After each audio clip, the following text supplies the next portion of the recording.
Aloha! Today we are going to be doing our second presidential election video on this channel. This is as of February, well, you'll be seeing the video on February 7th, but it is currently February 6th for me. And the reason this video is going to be going up a day later is because of community guideline strike. Don't really want to get into it right now. I agree with why it happened, but it's whatever. So, yeah, you'll be seeing this video a day later from the day that it is recorded.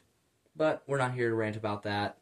Today, we're doing election stuff. So, as you can see, we pulled up the map, and I'm going to have a few wildcard predictions that I think you guys are going to find very interesting throughout this video. And first, I'm going to be filling in all of the safe states for each candidate. So, let's go take a look at that. All right. And safe margins have now been filled in. So as you can see, it's a pretty familiar map. You may be thinking, why are states like New Jersey, New York, Oregon, why are those states not safe for Biden? You think those would easily be safe for Biden, and Illinois. Well, I wouldn't really consider that a wild card prediction, because, you know, Trump's been, I won't say he's been changing the tide of the elections in those states, but he's really been performing better in those states as opposed to 2020 and 2016. So I do think that those states that you would think would be safe for Biden will actually fall under a 10-point margin for Biden. And you may be thinking, why are states like Iowa, Ohio, Texas, and Florida, why are they safe states for Trump? You'd think they'd be more likely states. Well, you know, Trump has, I think he's easily going to take Iowa and Ohio by more than 10 points. Florida, I think, is also going to be fairly easy. Texas, I was kind of debating that, but, you know, with his rise in popularity and Biden's continuing decline, I think he will eventually get Texas above a 10-point win for himself. So that's going to do it for all of the safe states. As you can see, Trump is already nearing that 270 margin threshold. But let's see what happens when we fill in all of the likely states. And now, as we see from filling in all of the likely states, Donald Trump has already, in this scenario, won this election. He's already 13 points past what he needed to get, which was 270. He's at 283 to Biden's 195. Biden hasn't even hit 200 yet. Yeah, so again, states like Oregon, Colorado, Illinois, New York, New Jersey, states you would think that would be safe margins for Biden, I do believe will fall into that likely category.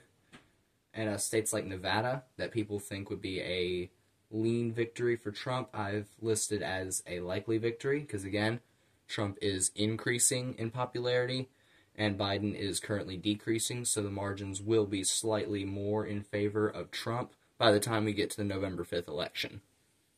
And that's going to do it for the likely state predictions. Now let's take a look at the lean states, where things are going to get really interesting. And abracadabra, yeah, not that many lean states at all. I've only listed one lean state for each candidate, and then the 2nd District of Nebraska, I believe, will also be a lean Trump margin. I do believe, because, like, I'm pretty sure in the polls right now, the 2nd District of Nebraska is listed as a tilt Biden win. I don't buy that crap for 2 seconds. I do believe that Trump will take the 2nd District, just like he did in 2016, and I believe it'll be by about the same margin. Wisconsin also falls into that lean category. I doubt that Biden is going to be able to pull off a win in Wisconsin at all, though I would not be surprised if he did. It's like that for a few other states as well. And like the states from now on that we're looking at, I would not be surprised if they went either way.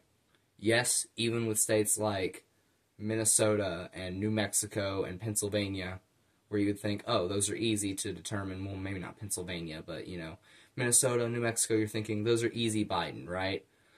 Well, not so easy Biden, because, yeah, that's the wild card predictions that I'm going to get into, which is the tilt states. So, let's go ahead and get into those. And, yeah, so, for this prediction, I do, in fact, have Trump. I have New Mexico, Minnesota, and Pennsylvania all three listed as tilt Trump wins. Those were three of my wild card predictions for the election, is that Trump is going to be able to flip all three of these key swing states. I don't know if New Mexico really counts as a swing state yet, but I do believe New Mexico, as of right now in the polls, has actually recently fallen down to a tilt Biden margin instead of a lean Biden margin like it was before. And then before that, it was a likely margin, but again, Biden kind of falling off right now. Same with Minnesota. You know, it used to be a really strong, I believe it used to be like a likely Biden state. But in the polls, it is actually currently, I believe, a lean, I think like by 0.4 or something like that. It is a lean Trump state as of right now. And depending on which polls you look at, Pennsylvania is either way.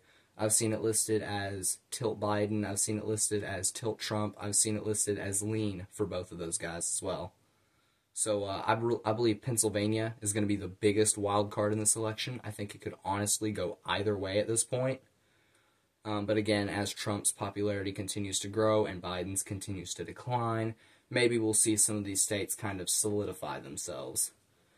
So, this is the election right now. We have Trump receiving 328 electoral votes to Biden's 210. In this scenario, Donald Trump does win by a fairly impressive margin.